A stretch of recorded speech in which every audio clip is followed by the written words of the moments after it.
সবার অনেক ক্ষুধা আছে জানিয়ে যেদিন আমি মরে যাব আমি বলতে সবার যেদিন হয়তো আমি মরে যাব বা আমরা মরে যাব সেদিন আমাদের পেটের ক্ষুধা থাকবে না, একমাত্র থাকবে হরিণ নামের ক্ষুধা। সে হরিণ নামের ক্ষুধা যদি এখন আমি পুঁজি করে না যেতে পারি মৃত্যুর পরে, কে আমাকে খোরাক দিবে? হরিণ নামের খোরাকই একদিন আমাকে মৃত্যুর পরে সাক্ষী হয়ে রাখবে। হে বান্ধব, তুই আমার নাম জড়িয়েছিলি, তুই কোথায় বান্ধব? তুই বুকে বুকে সবাই আমরা জড়িয়ে হরিণ নাম দিলাই, বুকে বুকে সবাই হরিণ নাম কীর্তন করি, যার যার বুকে আলিঙ্গন করেন, কৃষ্ণ দেখা দেবে সবার বুকে। যার যার দুঃখের জ্বালা নিবারণ করেন হরির নামে মিলে কৃষ্ণ নাম লব মুখে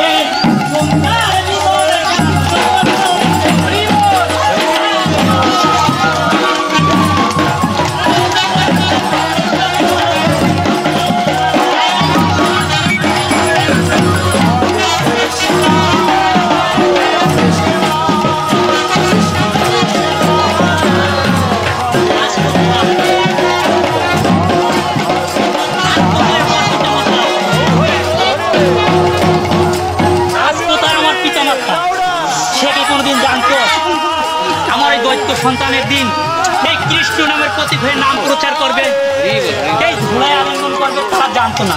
হ্যাঁ জানে একজন যে কর্ম করে এরকম কর্মী পিতা মাতার ঘরে জন্ম নেয়, সে জানে। যেমন স্বয়ং কৃষ্ণ ভগবান অর্জুনকে বলেছিল, অর্জুন তোমার আমার অনেক জন্ম হয়েছে, অর্জুন তুমি জানো না আমি জানি, তুমি কি করার জন্য এই জগতে আসছো তুমি জানো না আমি জানি, তবে আমি যেন কাউকে কিছু বলি না, কারণ এটা হচ্ছে কলিযুগ। এখানে বিশ্বাস নেই, বিশ্বাসে তর্ক মিলে বসতে অনেক ভুল। তাই ভগবান গৌরঙ্গ রূপে সাজিয়ে এই ধরাধামে পাঠিয়েছে। গোপন প্রীতি গোপন করিও কেউ যেন না জানে, লোকের মাঝে একদিন তুমি শোনাবে গোপন কনে।